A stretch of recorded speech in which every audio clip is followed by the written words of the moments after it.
Tehillim time. This week, the psalm that we will be discussing is actually part of the Torah portion. And so let's get right with that. This is from Bamidbar chapter 21, verses 27 through 30, about victory. Al ken yomaru hamoshalim. Therefore, when you see al ken, it confuses people sometimes because it literally says, it looks like it says, upon, thus. Or if you're a modern Hebrew speaker, upon, yes. But really what's happening here is, this is therefore. It's how you say therefore, connecting a result in Tanachit, in biblical Hebrew. And so we say, therefore, yomaru, they will say, or it can even be with just a force, let them say. Who's the they? Hamoshalim. So this is quite an enigmatic word here. Mashal. Mashal. Who knows what mashal is? A mashal. Mashal. So a mashal, this is where we get the word for mishlei, which is Proverbs, right? Mishlei, mashal. And a mashal it can mean all kinds of things. So it can mean like a contemplative expression. It can mean a proverb, as we translate it, something that's wise that people say. It's like a little nugget of wisdom that's passed down from generation to generation. It can be an enigmatic saying. It can be a riddle. It can actually mean riddle, although if we want to specifically single out riddle, we usually say chida. We have a different word for that. Chet, dalet, hey, chida is a riddle. But mashal can also be of that. There's so many things that this word can be. It's quite fascinating.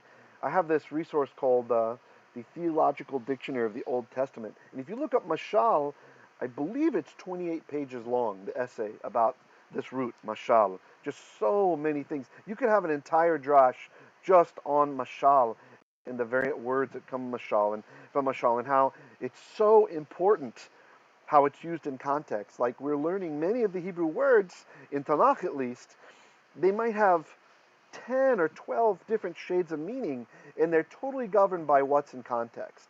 So in this case, we have mo, and a lot of times when you have mo at the beginning of the word, it's an agent. It's someone who is doing that thing, right? So the one who is expressing a mashal. So in this case, it's something more like singers. Let me see, do I have I think I put a note in here for this. Oh, I did not. Okay. So the singers, like, not really singer, more like bards. It's like the bards. Like, do you know what a bard is? In ancient times in England, a bard was a person who would sing the tales of a fighting man, right? Oftentimes, or of mighty heroes, or of the king, and he would follow around the troop with his musical instruments, a bag of musical instruments, sometimes flute, sometimes the lyre, sometimes, whatever it was that would fit the mood, and he would encourage the morale of the troops or the knight or whatever. And so a bard, it's a very special kind of singer. It's not just a singer, not just one who sings shirim, right? Like songs, but epic songs of battle, lifting the morale of the people, reminding the people present that they should be courageous because of all the victories that had happened before. Have you ever seen? Oh, right, good point, Isa. Isa points out that in moshel is a ruler. In fact, we have the verb mashal followed by a beit, is to rule over somebody, right? So, for example, a King David HaMelech, you could say mashal b'Israel. He ruled over Israel, right? He ruled in Israel. That's a moshel, or the verb mashal. Yeah, nice point. And so there's a lot of different nuances. Thanks for that, to this particular root. And anyway, have any of you ever seen the old Monty Python sketches, or the Monty Python's Holy Grail, or Search for the Holy Grail? So there's a bard who follows this guy called Sir Robin, right? And Sir Robin, he's a big chicken, and he has his crest, his coat of arms is like a big chicken, I think. Like to be fearful. In the West, to be a chicken is like to be scared, right? Someone who's a scaredy cat. And after he loses, his bard, instead of bringing his morale up, he always reminds him, he goes, Sir Robin bravely ran away, away. And he's like singing about brave, brave, brave, brave Sir Robin. And before that, he's singing about all the horrible things that are going to happen to. He's not fearful to have his entrails torn out and his head sawed off. And it's just, I don't know. It's a funny thing. If you haven't seen it, you might appreciate Monty Python's The Holy Grail. Yeah, okay, just a disclaimer here. I don't approve of all the humor. That's okay. So anyway, in this case, it's something like bards. Something like this. He's like, let them sing. Let the bards sing. Bo'u Cheshbon. Come to Cheshbon, or Cheshbon came, right? They came to Cheshbon. Tibane. So what's Tibane here? So the root from this is bana, which is like to build. And whenever anybody who studies the Mishnah at all, you'll be reminded of the phrase, do not read, and this is not here, this is another place. It says that for your builders shall be those who make peace, right? And it says, Al tikach Paul, do not read here, Banaim Abonaim. Don't read here your sons, but your builders, right? And because if you just change the vowels, Banim and Bonim, they're the same thing, right? Builders and sons are children. And then it goes on to explain because the scholars are the true builders of shalom. And we're going to have this theme of shalom intermittent in throughout today's parsha because this is when Aharon dies. And Aharon, of course, as we learn from Chazal, from the sages, Aharon and the school of Aharon was all about shalom, all about peace, peace between people and God, peace in the home, also between husband and wife. And that Aharon, our tradition tells us, was very interested in the peace of anyone he had contact with and their homes, and they wanted them to have homes. So as a true scholar, he was always bringing about shalom in our midst and in the midst of the Bnei Yisrael. So here we have Tibaneh, and in this context it's something like firmly built, or may it be built firm or rebuilt, as we see in Joshua 6:26, the same usage. According to the Ramban, this is a call to the Amorites to settle in conquered Heshbon, to rebuild and expand it. Isn't that interesting? So we don't just go through wiping out all of the inhabitants of the land, but there's actually a purpose for many of them. V'tikonen, very interesting form here. This is the polel form, which we don't see so often in the Bible. It's something approximating like a PL definition, but the verbal form is more rare. And it's from kanan, to establish, to make firm. This, of course, is anyone who's, once you get deeper in the Hebrew, when you see these words, it's going to remind you of other places in the Torah. Just reading the psalm, it's supposed to echo through the actions and the ways that our ancestors called on Hashem. And of course, this makes me think immediately of Avraham Avinu, who referred to Adonai as Konei Hashemayim V'Haaretz, the former, the maker of the heavens and the earth, as an actual title of Hashem. So well-founded is kind of the nuance of what we have here. Hebrew tikonen, an attested synonym of bana, build, as we see here in biblical poetry. So the language here is most definite poetic, we find in the midst of the Torah, which I really love it when we come across psalms and poems in the Torah, because it really, I don't know, for me, it puts me in the mindset that the people had then. Like when we read the Song of the Sea, and all of the exuberant joy, ki gawaga, right? You know, the mi kamocha ba'elim bakodesh, right? If you watch The Prince of Egypt, they have kind of a nice melody to it, but it transports you back to how they felt at that moment, because what captures emotions of the people like a psalm. And for me, it really makes the Bible come alive and shows once again that this is a book that is divine rather than human in origin. I mean, what I mean to say is not simply human. There's the divine element, the very real element. These people were very real, with hopes and dreams, and they live just like we live, and they breathe just like we breathe. And we have to always remember that this was just as much for them as it is for us.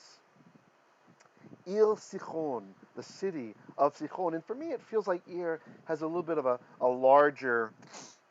largesse here. Like it's dealing more with the whole territory of Sichon, the city-state of Sichon. Ki Eish Yatza'a Mecheshbon. This is great. For a fire goes out from Cheshbon. Yeah, and this is probably I'm going to render this as a continuing thing, like fire goes out. So went forth, frequently used as an image for a ravaging army, this type of phrase. So, and of course, that's exactly what happened, right? There was a ravaging army that went out from Cheshbon. Lehava. So this is a flame, a flame. So it's with Hebrew parallelism, it's going back, connecting more to Aish, the concept of Aish, right? So up here, Hebrew parallelism, we have what the bars are going to sing about, coming out from Cheshbon, Tibaneh, firmly built, well-founded, the well-founded city of Sichon, but, or for, Eish yatzah mecheshbon, fire went out from Cheshbon, a flame, mekiryat Sichon, from a kirya is like a village, like the villages of Sichon. And so it's just really wonderful. So here we have parallelism reaching back to the previous verse, the Ir, right? So Ir, like I was saying, more large, the large city-state Ir, and now even the small Kiryah Sichon, the little villages of Sichon. Achela Al Moav. This is kind of interesting, this Al Moav. I have it in gray. Those of you who are used to following my Hebrew teachings, I follow the practice of the Hebrew Reader's Bible to put proper nouns, or at least what's commonly conceived of as proper nouns, those are names of places or things, in gray, so we don't end up trying to translate those things. I remember in my own life, maybe like 28 years ago or so, I remember going through Tanakh and coming across words, and sometimes I'd get stuck on a word, and you know, I didn't have like fancy Bible programs and stuff. I had dictionaries, right, lexicons, that kind of thing, and you come across a word, and you're like, why can't I find out what this word is? And it turns out you're struggling to pick apart a name. And it's kind of funny too, because people so often, they come up to me, like if they're new visitors or something at the Kahal, and they'll just ask me, Jeremiah, what does this name mean, right? And names are the worst, because names, sometimes they're obvious, but very oftentimes it's obfuscated what the original root was that formed the name, right? Like I was discussing last night, like Miriam and her name, and does her name? Someone was asking me, does her name really mean rebellion? Is that in there? And it's hard to say with names, right? Who's going to name their kid Rebellion, right? So I'm not inclined to believe that, but probably something more like waters or lifting up or something like this. But the point is that names is often obfuscated. So I think what's happening here, we have this play on words, il and al, and it would have been more obvious if we actually pronounced our ayans, which I don't so much, unfortunately. We don't do that with modern pronunciation. But so even though it says Al Moab is like a place, I think there might be a deeper meaning here related to like the settlement of Moab, the territory of Moab. Ba'alei Bamot Armon. So here we have another name. The masters of, or the owners of, Bamot Arnon. So this is a name, but if you look at what it means, at least in Hebrew, and I'm sure it was similar in Canaanite, the high places of Arnon, which is interesting because this part here in the psalm gives us a little insight into what will one day happen at the Bamot Arnon. Of course, in many of the Bamot, our ancestors did wicked things, erecting idol worship locations in the high places. Oy lecha. Oy. What does oy mean? Oy. Louis points out a false deity that required the sacrifice of the children. Yeah, that's right. Absolutely. Oy. Oy. Like many Jews, Ashkenazi Jews will say, oy. Here's some bad news, right? Something happens. Oy. Oy. In Yiddish we have oy. And the Russians say this too. They also say, oi, it's for everything. You hear bad news, you hear good news. You're bored with something. Oi. So oi in Hebrew is like alas. Like, whoa. Yeah, Isa points out in Russian. That's right. Alas. Or, oh, that's right. Oops. In Russian, it's like, oops. That's right. You drop something on the ground. Oi. Like that. Or you hear bad news. Oi. Right? And so a lot of times it's associated just to Jews, but it's actually Jews have also influenced these other languages and other cultures. Just like in Russian, you heard tsar. We mentioned last time tsar. Like a czar, it's from Hebrew tsar, like prince, right? And it became like czar from Russian. Oy lecha, woe to you, O Moab. Avadta Chemosh. You perished destroyed the people of Chemosh. So this is interesting. What's Chemosh? Where did they get that name from? Oops, sorry, I got my animations out of order again. So, oh, those are together, huh? Just look on the right. Chemosh. Chemosh was the national deity of Moab. Isn't that something? So a lot of times, the locals, they would name themselves after their deity, right? And so that's right, it's a false god. Chemosh is a false god. Natan banav peletim. So so here the song is kind of mocking a little bit what happened. What does Natan mean? Natan. Usually we would translate this to give, or in priestly context, to set, to place, to hand over. In this case, Rambam recognized he rendered. This is heightening the irony that the god Chemosh willingly surrenders his subjects. The Mesha inscription, this is a stone that we found, an artifact that archaeologists have found, says that Chemosh is said to have made such a decision. Omri afflicted Moab for many days. This is later, of course, right? Because Chemosh was angry with his land. So the locals are explaining why the Israelis are kicking their butts, right? And they're saying because Chemosh was angry with his land, right, is what they're saying. That's their perspective. And so Rambam has a really good take on this, that he rendered his children, Banav, meaning Chemosh, rendered his children to be Peletim. What's a Pelita? Who knows what that is? Or a Palit? It's a refugee. It's one who escaped. Again, there's a lot in here reminding us of it's very interesting. We're coming around the land now. We're getting ready to go into the land. This is the generation that did not get banned from the land. This is the next generation now in this Torah portion. Just as the Tikkunin should make you think about Avram Avinu. Also, the Plita makes me think, reminds me at least of the refugee, the survivor who fled and informed Abraham that Lot had been captured, right? And so we have kind of an echo. I don't know if the psalmist intended this or not, but I have to believe that there's that depth of echoes there, because at least that's what it's doing to me. It's making me think of these things. So Chemosh rendered his people or his children as plitim, as refugees. Uvenotav, okay, so his sons as refugees, Uvenotav, and his daughters. So whenever you have banim, it can mean sons or it can mean children. And so you saw me correct myself there, right? So first I was saying his children, but then I saw we have benot over here, daughters. In Hebrew parallelism, when you have daughters and banim, then you know to make it sons, right? So he rendered his sons as refugees, and his benot, his daughters, ba shvi'it, as this is one who's been taken away in what's it called? Taken away into captivity, right? As capturees, something like that.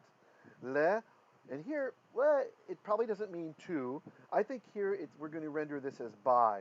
By who? Melech Emori Sichon, by king of the Emori of Sichon. Vaniram avad cheshbon ad divon. Niram, what is this? Niram. So this is very interesting. This is from the Hebrew root yara. You guys know yara, right? It's just hard to see here. Yara. Yara meaning to shoot, right? Like where Torah comes from. It's related to Ugaritic. Also, yara, to throw or to shoot. In Old Southern Arabic, warau, to throw or to fight. And also to Arabic, wara, to throw. Shaimin Isa. Oh yeah, that's right. Shivit is like in exile, right? Thank you. And so there's an attack that's happening here, and the result is avad cheshbon. That cheshbon has perished, right? And avad, oftentimes it's translated destroy, but really it has this meaning, this kind of word picture meaning of if you were to pour water on a pile of sand, let's say it's a compact pile of sand, it's impossible to predict what's going to happen with all the streams of water. Some will be absorbed by the sand, some will trickle off in a different direction, and this is what the verb means, so often just brandishly translated as destroy in English, but it's really perish, this idea of nobody is tracking them. Nobody knows what happens to them because they are avad. This place, Avadon, we get from avad. Avadon, a place where there'll be a great battle, right? Avadon is a place where many will perish. Ad Divon, all the way to tivon. V'nashim ad nofach. And it's a mistake to render here nashim. Nashim here is not meaning women, right, or wives. You know, I could see you could actually interpret that way accidentally if you sons, daughters, and now the wives, right, in parallelism. But this is actually from the verb shamam. In Ugaritic we have the shamam, also shamam, which is to utterly devastate, right? And from this we get a derivative shemema, where Psalm 137 talks about the daughter, O daughter Bavel, right? Hashduda, the devastator, or the one who shall be devastated, all the way to Nofach, Asher ad Medava, which is also as far as Medava. So here we have just in these verse 27, 28, 29, and 34 verses, there's so much happening in the Torah portion with this little bit of poetry that has survived, this little scrap that survived within the Torah. Isa points out that in modern Hebrew, yara means to fire a gun. Oh yeah, makes sense. Shoot! Very nice. Any other comments or questions about our Tehillim time today?